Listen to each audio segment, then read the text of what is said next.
ബഹുമാന്യരായ സഹോദരന്മാരെ, സഹോദരികളെ,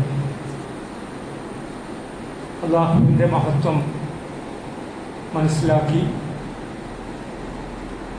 ഒരു വിശ്വാസി എന്നുള്ള നിലക്ക് എല്ലാ രംഗത്തും നമ്മുടെ ബാധ്യതകൾ നിർവഹിക്കണം, ഉത്തരവാദിത്തങ്ങൾ നിർവഹിക്കണമെന്ന് ഉണർത്തുകയാണ്. വിശുദ്ധ ഖുർആൻ മനുഷ്യൻ്റെ സവിശേഷതയെപ്പറ്റി പ്രത്യേകമായി സൂചിപ്പിക്കുന്നുണ്ട്. വലഖദ് കറംനാ ബനി ആദം, ആദം സന്തതികളെ നാം ബഹുമാനിച്ചിരിക്കുന്നു എന്ന് ഖുർആൻ 17-ാം അധ്യായം 70-ാമത്തെ വചനത്തിൽ സൂചിപ്പിക്കുന്നുണ്ട്. ഈ പ്രപഞ്ചത്തിൽ ഒരുപാട് സൃഷ്ടിജാലങ്ങൾ നമുക്ക് കാണാൻ സാധിക്കുന്നു. പക്ഷെ അവയിലൊക്കെ മനുഷ്യൻ്റെ മേധാവിത്വവും മനുഷ്യൻ്റെ ബഹുമതിയും അവനുള്ള ബഹുമാനവുമാണ് അള്ളാഹു ഇവിടെ നൽകുന്നത്. വഹമൽനാഹും ഫിൽ ബരി വൽ ബഹർ, സമുദ്രത്തിലും കരയിലുമോടെയൊക്കെയുള്ള സഞ്ചാരത്തെ സംബന്ധിച്ച് പറയുന്നുണ്ട്.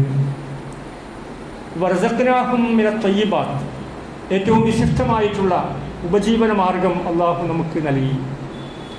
വഫല്ലൽനാഹും അലാ കസീരിൻ മിമ്മൻ ഖലഖ്നാ തഫ്ളീല, അതിലേറ്റവും പ്രധാനമായിട്ടുള്ളത് സവിശേഷമായിട്ടുള്ള മനുഷ്യൻ്റെ ശ്രേഷ്ഠതയാണ്.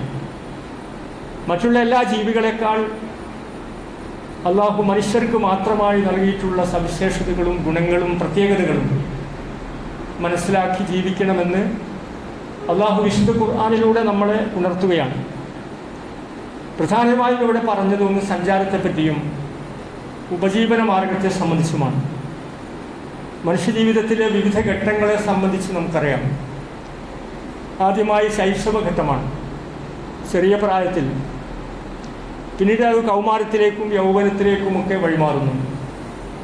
പിന്നീട് അവസാനം വാർദ്ധക്യത്തിലേക്ക് എത്തിച്ചേരുന്നു.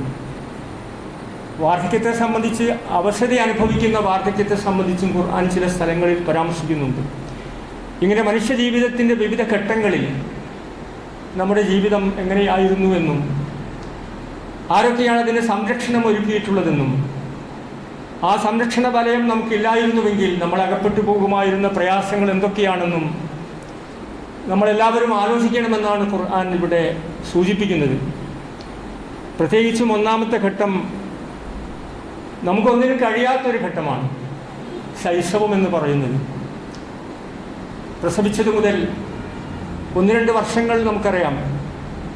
പിന്നീടുള്ള കുറച്ച് വർഷങ്ങളും ശൈശവഘട്ടമായി നാം വിലയിരുത്തപ്പെടുകയും ആ ഘട്ടത്തിൽ മാതാവിൻ്റെ സംരക്ഷണമില്ലെങ്കിൽ, നമ്മുടെ പിതാവിൻ്റെ സംരക്ഷണമില്ലെങ്കിൽ വലിയ ബുദ്ധിമുട്ടുകൾ നമ്മൾ അനുഭവിക്കുമെന്നത് നമ്മുടെ അനുഭവ സാക്ഷ്യമാണ്. അതാരെയും പറഞ്ഞറിയിക്കേണ്ട യാതൊരു ആവശ്യവുമില്ല. പിന്നീട് യൗവനത്തിലേക്ക് വരുന്നു. ആ ഘട്ടമെന്ന് പറയുന്നത് ചോരത്തിളപ്പിൻ്റെ നമുക്കെന്തിനും സാധിക്കുമെന്നുള്ള അഹങ്കാരത്തിൻ്റെ ഒരു മേഖലയിലേക്ക് മനുഷ്യൻ എത്തിപ്പെടുന്നു. അവിടെ ആത്മീയമായിട്ടുള്ള വശങ്ങൾ കൈയൊഴിച്ചുകൊണ്ട് ജീവിക്കുകയാണെങ്കിൽ പല രൂപത്തിലുള്ള അധാർമികതകളും മനുഷ്യരിൽ വളർന്നു വരാനും അവ സ്വന്തമായി മറ്റാരുടെയും സഹകരണം ആവശ്യമില്ല എന്ന് തോന്നിപ്പിക്കുന്ന വിധത്തിലുള്ള പ്രവർത്തനങ്ങളിൽ മനുഷ്യനേർപ്പെടാനുമുള്ള സാധ്യതകളുണ്ട്. പ്രത്യേകിച്ചും അള്ളാഹു നിഷിദ്ധമാക്കിയിട്ടുള്ള പ്രവർത്തനങ്ങളിൽ ഏർപ്പെടുകയും ലഹരി പോലെയുള്ള മാരകമായിട്ടുള്ള വിഷയങ്ങൾക്ക് അടിമപ്പെട്ടുകൊണ്ട് ജീവിക്കുകയും ചെയ്യുന്ന ഒരു കാലഘട്ടമായി നമുക്കതിനെ കാണാം. പക്ഷേ ധാർമ്മികമായിട്ടുള്ള എല്ലാ നിലപാടുകളും സ്വീകരിക്കുകയും മനുഷ്യ ജീവിതത്തിൽ അനുവർത്തിക്കേണ്ട ഇസ്ലാമിക മര്യാദകളും അച്ചടക്കവും പാലിക്കുകയും ചെയ്യുന്ന ലക്ഷക്കണക്കിന് യുവാക്കളും നമ്മുടെ സമൂഹത്തിലുണ്ട്. പ്രവാചകന്മാരെ പറ്റി ഖുർആൻ പരാമർശിക്കുമ്പോൾ ഫത്തൻ എന്നുള്ള പദപ്രയോഗം ഉപയോഗിച്ചതായി കാണാം. ഇബ്രാഹിം നബിയെ പറ്റി പറയുന്നുണ്ട്. പല പ്രവാചകന്മാരെ പറ്റിയും അവർ യുവാക്കളായിരുന്ന കാലഘട്ടത്തിൽ എല്ലാവിധ അധാർമികതകളിലേക്കും എത്തിപ്പെടാനുള്ള സാധ്യതകളൊക്കെ ഒഴിവാക്കി യാഥാർത്ഥ്യവും ഈ പ്രപഞ്ചത്തിൻ്റെ അതിൻ്റെ സൃഷ്ടിപ്പിൻ്റെ ഗാംഭീര്യവും നമ്മുടെ ജീവിതത്തിൻ്റെ ലക്ഷ്യവും മനസ്സിലാക്കി മുന്നോട്ട് പോയ പ്രവാചകന്മാരെ പറ്റി ഖുർആൻ ആ യൗവന കാലഘട്ടത്തെ സംബന്ധിച്ച് പ്രത്യേകമായി പരാമർശിക്കുന്നുണ്ട്. പിന്നീടാണ് വാർദ്ധക്യത്തിലേക്ക് നമ്മൾ എത്തിച്ചേരുന്നത്. നമ്മുടെ എല്ലാ ഓജസ്സും തേജസ്സുമെല്ലാം നഷ്ടപ്പെട്ട് വലിയ പ്രയാസങ്ങൾ അനുഭവിക്കുന്ന ഒരു കാലഘട്ടമാണ്. പ്രത്യേകിച്ചും നമ്മുടെ കാഴ്ചക്കുറവ് നമുക്ക് കാണാൻ സാധിക്കും.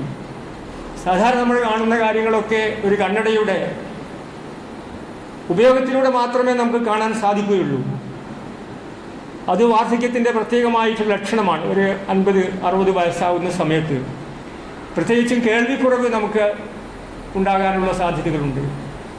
പറയുന്ന കാര്യങ്ങളൊക്കെ പെട്ടെന്ന് കേൾക്കുന്ന നമ്മൾക്ക് കുറച്ച് പ്രായമായ പിന്നെ കേൾവിയുടെ അപര്യാപ്തതയും കുറവും നമുക്ക് അനുഭവപ്പെടും. പലതരത്തിലുള്ള അവശതകളാണ് ഓരോ പ്രായം ചെന്നവരും വയോജനങ്ങളും അനുഭവിക്കുന്നത്. അതുകൊണ്ട് പരിശുദ്ധ ഇസ്ലാം ഈ രംഗത്താണ് അതിൻ്റെ വെളിച്ചം നമ്മുടെ സമൂഹത്തിലേക്ക് വ്യാപിപ്പിക്കണമെന്ന് പറയുന്നത്. നമ്മൾ മാത്രമല്ല, സമൂഹത്തിലുള്ള എല്ലാവരും അത് അംഗീകരിക്കണമെന്ന് പറയുന്നത്. ആദരവോടുകൂടിയാണ് അവരെ നമ്മൾ പരിഗണിക്കേണ്ടത് എന്നതാണ്. പ്രായം ചെന്ന ആളുകളെ, വയോജനങ്ങളായിട്ടുള്ള ആളുകളെ, അവരുള്ള പെരുമാറ്റം സാധാരണ പെരുമാറ്റത്തിൽ നിന്ന് വ്യത്യസ്തമായി കാരുണ്യത്തിൻ്റെ സ്പർശനം, സ്നേഹത്തിൻ്റെ ശുശ്രൂഷകൾ അവർക്ക് നൽകാൻ വിശ്വാസി എന്നുള്ള നിലക്ക്, ഒരു മുസ്ലിം എന്നുള്ള നിലക്ക് നമ്മളെല്ലാവരും ബാധ്യതപ്പെട്ടവരാണ് എന്നതാണ് ഇസ്ലാമിൻ്റെ സന്ദേശം. മറ്റുള്ള ആളുകളും അങ്ങനെയുള്ള പ്രവർത്തനങ്ങളിൽ വ്യാപൃതരാകുന്ന ആളുകളുണ്ട്, മുസ്ലിങ്ങളല്ലാത്ത ആളുകളും. അങ്ങനെയുള്ള പ്രവർത്തനങ്ങളെ പരിപോഷിപ്പിക്കുകയും വളർത്തിയെടുക്കുകയും ചെയ്യുവാൻ നമുക്ക് എല്ലാവർക്കും ബാധ്യതയുണ്ട് എന്നതാണ്. 1982 പ്രായത്തെ സംബന്ധിച്ചുള്ള ഒരു ചെക്ക് ലിസ്റ്റ് പ്രസിദ്ധീകരിക്കുകയുണ്ടായി. ശാസ്ത്രമാണ് എന്താണ് വാർദ്ധക്യം, അതിൻ്റെ ശാസ്ത്രീയമായിട്ടുള്ള വശങ്ങൾ പ്രതിപാദിക്കുകയുണ്ടായി. അതിൽ അവർ പറയുന്നത്, ഒന്ന് ചർമ്മം, നമ്മുടെ ശരീരത്തിൻ്റെ ചർമ്മം, അതിന് ചുളിവുകൾ പ്രത്യക്ഷപ്പെടാൻ ആരംഭിക്കും. നല്ല മനോഹരമായിട്ടുള്ള ചർമ്മവും ശരീരത്തിൻ്റെ കാന്തിയും നമുക്കറിയാം, ഭംഗിയും നമുക്കറിയാം. കുറച്ച് കഴിഞ്ഞാൽ ആ ശരീരത്തിൻ്റെ മനോഹരമായിട്ടുള്ള വശങ്ങളെല്ലാം നിർവീര്യമാവുകയും ക്രമേണ അത് ഒരു ഭംഗിയില്ലാത്തതായി, ചുളിവുകൾ പ്രത്യക്ഷപ്പെടുന്നതായി മാറുകയും ചെയ്താൽ ചെറിയ വാർദ്ധക്യത്തിൻ്റെ ലക്ഷണം നമുക്ക് കാണാൻ സാധിക്കും. മനുഷ്യൻ്റെ കണ്ണുകൾക്ക് തിമിരം ബാധിക്കും. തിമിരത്തിൻ്റെ ഓപ്പറേഷൻ പ്രസിദ്ധമാണ്, എല്ലാവരും അത് ചെയ്യുന്നുണ്ട്. നമ്മുടെ കാഴ്ചയ്ക്ക് മങ്ങലേൽക്കുന്നു. അതോടുകൂടി നല്ല നല്ല ലെൻസുകൾ ഉപയോഗപ്പെടുത്തി, പുതിയ സാങ്കേതിക വിദ്യ ഉപയോഗപ്പെടുത്തി നമ്മൾ കണ്ണിൻ്റെ തിമിര ശസ്ത്രക്രിയക്ക് വിധേയമാകാറുണ്ട്. ആ കാര്യവും ഇന്ന് വ്യാപകമായിക്കൊണ്ടിരിക്കുകയാണ്. തിമിരം ബാധിച്ചാൽ അതേ രൂപത്തിൽ കണ്ണിൻ്റെ പുരികം, അതിൻ്റെ നീളം കൂടും. ഇങ്ങനെയൊക്കെയുള്ള ലക്ഷണങ്ങളാണ് വാർദ്ധക്യത്തിൻ്റെ ലക്ഷണങ്ങൾ എന്ന് പറയുന്നത്. പിന്നീട് ശരീരത്തിൽ നരബാധിക്കും. നല്ല കറുത്ത മുടിയെല്ലാം വെളുത്ത മുടിയായി മാറും. അത് സ്ത്രീകളിലും പുരുഷന്മാരിലുമൊക്കെ നമ്മൾ കണ്ടുവരുന്ന കാര്യമാണ്. പ്രത്യേകിച്ചും ഒറ്റവാക്കിൽ പറഞ്ഞാൽ നമ്മുടെ ശക്തി ചോർന്നു പോകും. നമ്മുടെ വലിയ ശക്തിയെന്ന് നമ്മൾ പറയുന്ന, അഹങ്കാരത്തോടു കൂടി നമ്മൾ വിലയിരുത്തുന്ന കാര്യങ്ങളെല്ലാം നമ്മുടെ ഊർജ്ജസ്വലത കുറയുകയും നമ്മുടെ ശക്തി മെല്ലെ മെല്ലെ അലിഞ്ഞില്ലാതാവുകയും ചെയ്യും. പ്രത്യേകിച്ചും സംസാരശേഷിയെ പറ്റിയാണ് പറയുന്നത്. വലിയ സംസാരമായിരുന്നു നമ്മൾ. ആരെങ്കിലും ഇങ്ങോട്ട് പറഞ്ഞാൽ അതിൻ്റെ 10 ശക്തിയിൽ അങ്ങോട്ട് പ്രതികരിക്കുന്ന നമ്മുടെ പ്രതികരണ ശേഷി കുറയും. പിന്നെ ആരെന്ത് പറഞ്ഞാലും അങ്ങോട്ട് സംസാരിക്കുവാനും പ്രതികരിക്കുവാനും നമുക്ക് സാധ്യമല്ലാത്ത രൂപത്തിൽ നമ്മുടെ ശാരീരികമായിട്ടുള്ള അവസ്ഥകൾ വഴിമാറുമെന്നാണ്. പ്രതികരണശേഷി കുറയും, വൃക്കയുടെ തകരാറുകൾ സംഭവിക്കും. ഇങ്ങനെ വ്യത്യസ്തമായിട്ടുള്ള തലങ്ങളിൽ വയോജനങ്ങളായി മാറുന്ന, പ്രായം ചെന്നവരായി മാറുന്ന ആളുകളിൽ ഉള്ള അവസ്ഥകളെ സംബന്ധിച്ചാണ് ശാസ്ത്രം വിശദീകരിക്കുന്നത്. മനുഷ്യന് കോടിക്കണക്കിന് കോശങ്ങളുണ്ട്. ആ കോശങ്ങളൊക്കെ പുതിയ പുതിയ കോശങ്ങൾ ഇങ്ങനെ നിർമ്മിച്ചുകൊണ്ടിരിക്കും. പക്ഷേ പ്രായം ചെന്നാൽ പിന്നെ ആ കോശത്തിൻ്റെ നിർമ്മാണം നമ്മൾ ഫോട്ടോസ്റ്റാറ്റ് കോപ്പിയിൽ ആ രൂപത്തിലേക്ക് മാറുമെന്നാണ്. അതിൻ്റെ വേഗത കുറയുന്നു, പുതിയ കോശങ്ങളുടെ നിർമ്മാണം ഇല്ലാതാകുന്നു, മനുഷ്യൻ്റെ ജനിതക ഗുണം തന്നെ നശിച്ചു പോകുന്നു. മനുഷ്യൻ്റെ ആവശ്യമായിട്ടുള്ള പ്രവർത്തനങ്ങൾ വേണ്ട രൂപത്തിൽ നടത്താൻ സാധ്യമല്ലാതെ വരുന്നു.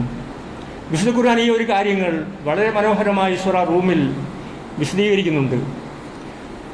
വിശുദ്ധ ഖുർആനിൻ്റെ ഈ ആശയങ്ങളെ മനസ്സിലാക്കുവാനും അതിനനുസരിച്ചുള്ള ജീവിതം ഭാവിയിൽ കെട്ടിപ്പടുക്കുവാൻ നമുക്ക് സാധിക്കണമെങ്കിൽ, അങ്ങനെയുള്ള അവസ്ഥകളിൽ രക്ഷപ്പെടാൻ നമുക്ക് സാധിക്കണമെങ്കിൽ നമ്മൾ എന്ത് പ്രവർത്തനമാണ് നിർവഹിക്കേണ്ടത് എന്നുമാണ് ഖുർആൻ ഇതിലൂടെ അർത്ഥമാക്കുന്നത്.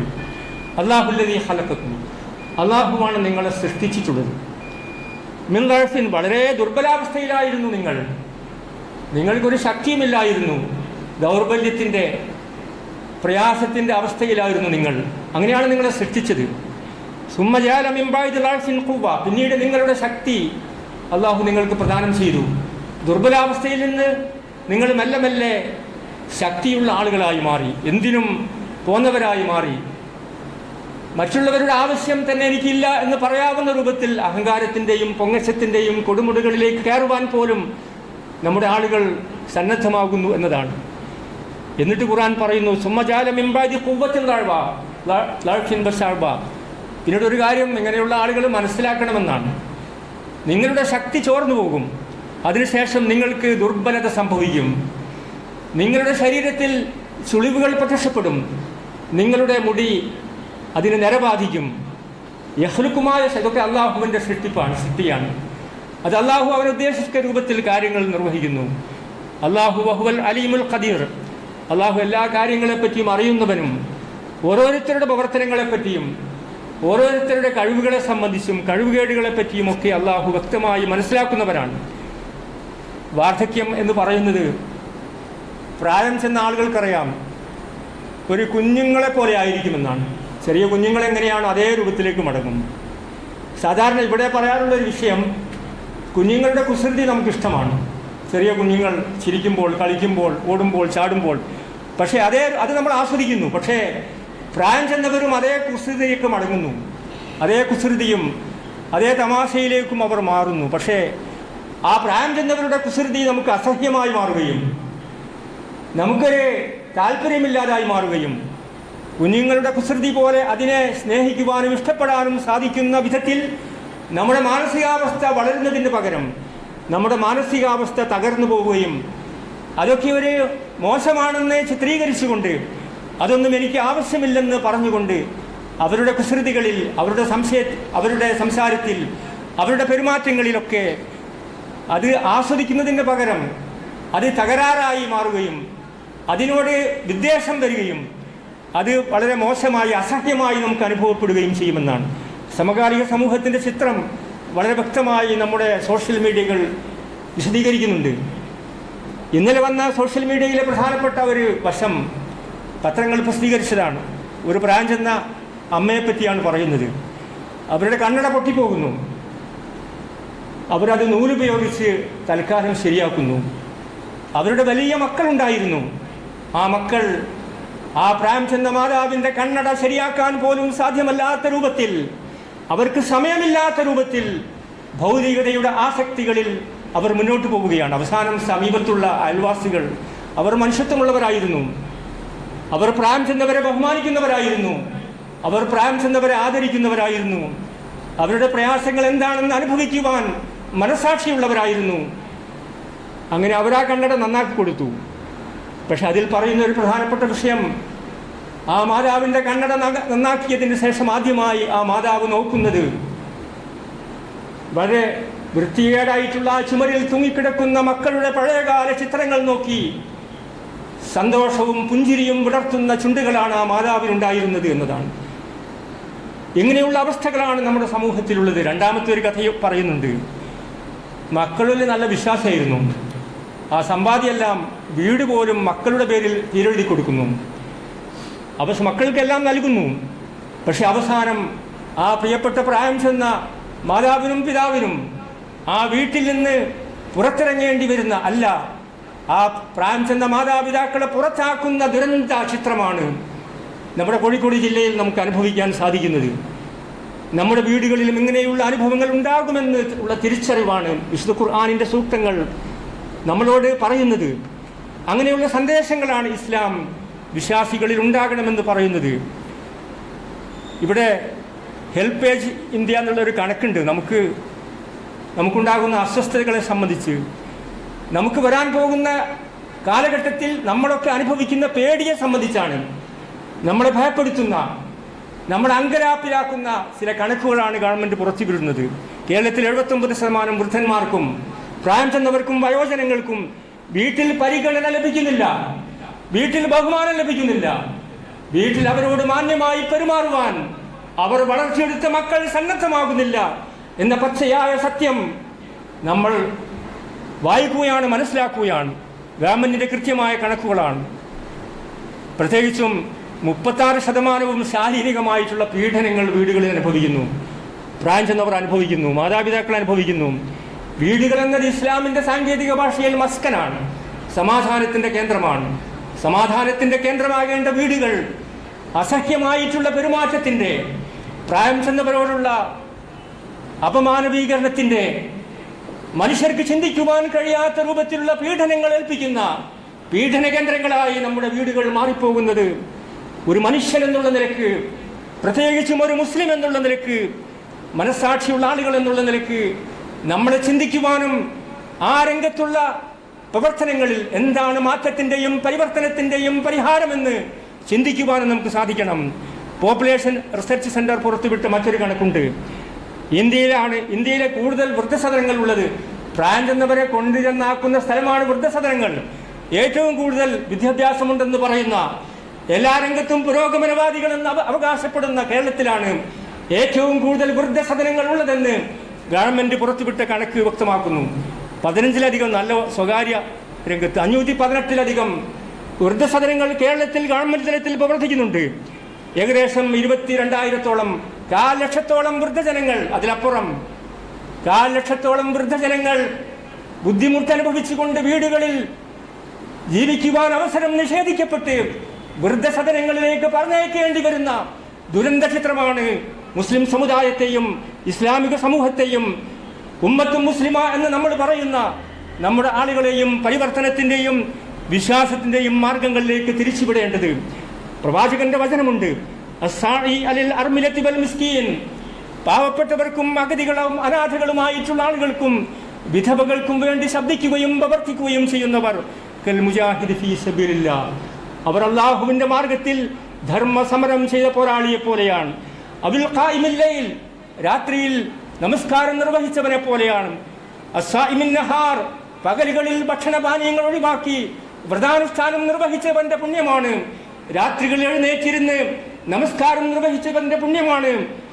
അനാഥികൾക്കും അഗതികൾക്കും വയോജനങ്ങൾക്കും പ്രായം ചെന്ന മാതാപിതാക്കൾക്കും വേണ്ടി പ്രവർത്തിക്കുകയും ത്യാഗങ്ങൾ അനുഭവിക്കുകയും ചെയ്യുന്ന ഇസ്ലാമിക സമൂഹത്തിന്റെ ആദർശപരമായ സന്ദേശമെന്ന് ഇസ്ലാമിക കാഴ്ചപ്പാടുകളിലൂടെ, പ്രവാചകന്റെ വചനങ്ങളിലൂടെ, ഖുർആനിന്റെ അധ്യാപനങ്ങളിലൂടെ നമ്മൾ പഠിപ്പിക്കപ്പെടുകയാണ്. ആദരവ് എന്ന് പറയുന്നത് നമ്മുടെ വാക്കിലും പെരുമാറ്റത്തിലും അത്യന്താപേക്ഷിതമായിട്ടുള്ള കാര്യമാണ്. നമ്മുടെ ഇശാരത്തിൽ പോലും, ചൂണ്ടുന്ന കാര്യങ്ങളിൽ പോലും മാതാപിതാക്കൾക്ക് വെറുപ്പുണ്ടാക്കുന്ന, വയോജനങ്ങൾക്കും പ്രായം ചെന്നവർക്കും അവമതി ഉണ്ടാക്കുന്ന ഒരു കാര്യങ്ങളും പാടില്ല എന്ന് തന്നെയാണ് ഇസ്ലാം പഠിപ്പിക്കുന്നത്. ഒരാൾ, ഒരു പ്രായം ചെന്ന ആൾ റസൂലിൻ്റെ അടുത്ത് വന്നു. പ്രായം ചെന്ന ആളാണ്, റസൂലിൻ്റെ സദസ്സിലാണ്. അപ്പോൾ ആൾക്കാർക്കൊക്കെ ഒരു മെയിനില്ല. അദ്ദേഹത്തിന് വിശാലമായി ആ ഒരു സദസ്സിൽ ഇരിക്കാനുള്ള സന്ദർഭമൊന്നും അവർ കൊടുത്തില്ല. ഫഖാല, അപ്പോൾ റസൂലുള്ളാഹി സ്വല്ലല്ലാഹു അലൈഹി വസല്ലം പറയുന്നു, ലൈസ മിന്ന, നിങ്ങളൊരു പക്ഷേ എൻ്റെ സദസ്സിലായിരിക്കാം ഇരുന്നിട്ടുള്ളത്. നിങ്ങൾ പള്ളികളിൽ ഒന്നാമത്തെ സഫിൽ ഇരുന്ന് നമസ്കാരം നിർവഹിച്ചിരിക്കാം. വെള്ളിയാഴ്ചകളിൽ പള്ളികളിൽ വന്ന് ഖുർആൻ ഓതുകയും പ്രാർത്ഥിക്കുകയും ചെയ്യുന്നവരായേക്കാം. പക്ഷെ ഒരു കാര്യം നിങ്ങൾ അറിയണമെന്ന് പ്രവാചക തിരുമേനി സല്ലല്ലാഹു അലൈഹി വസല്ലമ, ഒരു പ്രായം ചെന്നവൻ സദസ്സിലേക്ക് വന്നപ്പോൾ അദ്ദേഹത്തോട് വേണ്ട വിധത്തിൽ ഗൗനിക്കാതിരുന്നവന്റെ മുഖത്ത് നോക്കി പറഞ്ഞ പ്രവാചകന്റെ അനുയായികളും അനന്തരാവകാശികളും എന്നുള്ളതൊക്കെ നമ്മുടെ ആദർശവും നമ്മുടെ വിശ്വാസവും നമ്മുടെ പ്രവർത്തനങ്ങളും എങ്ങനെയായിരിക്കണമെന്ന് ഇസ്ലാം നമ്മളെ പഠിപ്പിക്കുകയാണ്. ലൈസ മിന്നാ മൻ ലം യർഹം സഗീറനാ വലം യുവഖിർ കബീറനാ, ചെറിയവരോട് കരുണ കാണിക്കാത്തവനും വലിയവരെ ബഹുമാനിക്കാത്തവനും, നിങ്ങൾ എന്തുമാത്രം നമസ്കാരം നിർവഹിക്കുന്നവനായിരുന്നാലും നോമ്പ് നോൽക്കുന്നവനായിരുന്നാലും നമ്മിൽപ്പെട്ടവനല്ലെന്ന് പറയുന്ന ആദർശത്തിന്റെ സന്ദേശമാണ്, വിശ്വാസത്തിന്റെയും ആത്മീയമായിട്ടുള്ള കരുത്തിന്റെയും സന്ദേശമാണ് ഇസ്ലാം ലോകത്തിന്റെ മുമ്പിൽ വെളിച്ചമായി വിതറിക്കൊണ്ടിരിക്കുന്നത്, വെളിച്ചമായി പ്രസരിപ്പിച്ചുകൊണ്ടിരിക്കുന്നത്. അതുകൊണ്ട് തന്നെ സാധാരണ ചെറിയ കുട്ടികളൊക്കെ 1-2 വയസ്സായ കുട്ടികളെ ഓൾഡ് ഏജ് ഹോമുകളിലൊക്കെ അതിന് വലിയൊരു ബിസിനസ്സായി മാറുന്നുണ്ട്. പ്രായം ചെന്നവരെ സ്വീകരിക്കുന്ന അത് ബിസിനസ്സും വലിയ സേവന കേന്ദ്രങ്ങളുമൊക്കെ ആയി മാറുന്നുണ്ട്. നിരാലംബർക്ക് അത് അത്യാവശ്യമായി മാറുന്ന ഒരു സാഹചര്യമാണുള്ളത്. അപ്പോൾ നമ്മൾ സാധാരണ കുട്ടികളൊക്കെ 2 മണിക്കൂർ സമയം ഇങ്ങനെ ചൈൽഡ് കെയർ സ്ഥലത്തൊക്കെ കൊണ്ടാക്കാറുണ്ട്. അതേ രൂപത്തിൽ മാതാപിതാക്കളെയും കൊണ്ടുചെന്നാക്കുന്ന രൂപത്തിലേക്ക് കാര്യങ്ങൾ നീങ്ങിപ്പോവുകയാണ്. വളരെ ഗൗരവതരമായ ഇത്തരം കാര്യങ്ങൾ നമ്മൾ ആലോചിക്കുകയും ശ്രദ്ധിക്കുകയും ചെയ്യണം. അള്ളാഹുവിനുള്ള മഹത്വം എന്ന് പറയുന്നത് ഇങ്ങനെയുള്ള പ്രായം ചെന്നവരെയും വയോജനങ്ങളെയും മാതാപിതാക്കളെയും ബഹുമാനിക്കുകയും അവരെ ആദരിക്കുകയും ചെയ്യുന്നത്